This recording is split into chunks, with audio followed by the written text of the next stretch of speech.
What is a Negro, in the sense that the term is used in the United States?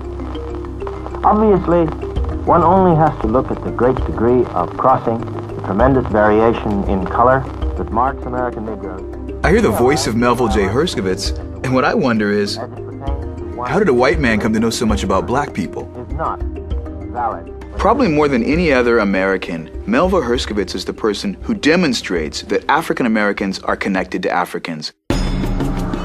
He was a leading anthropologist of the 20th century, but he was also a kind of social paradox.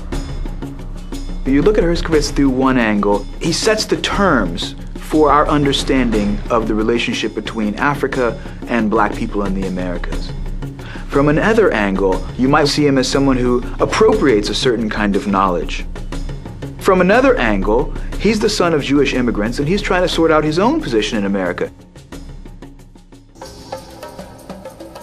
I always like to think of him as kind of the Elvis of African American studies.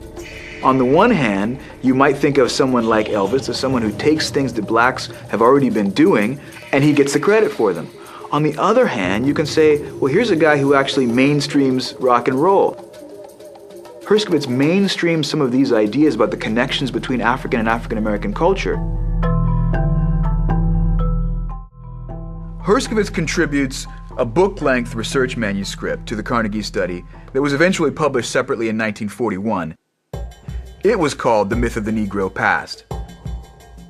And The Myth of the Negro Past would be the best known and most controversial book of Herskovits' entire career.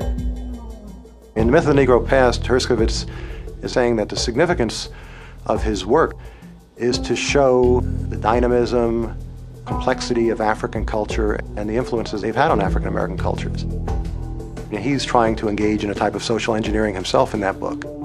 His argument is that if African Americans know this, that their self-image and their self-respect would be increased. I will always be grateful to Melville J. Herskovits for the contribution he made to my sense of self. This man said that like every other people on earth, I had a culture, and that it could be traced back to a place called Africa. But the connection between Africa and American black people wasn't a new idea. Du Bois had written about it decades before Herskovits. But Herskovits is able to add the data that they just don't have access to. It's understandable that some people resisted the thought that central to understanding African American studies could be a book by a white person. Was Herskovits able to do so much research on these questions because he's white? Because he had a certain kind of privilege that other black scholars didn't have?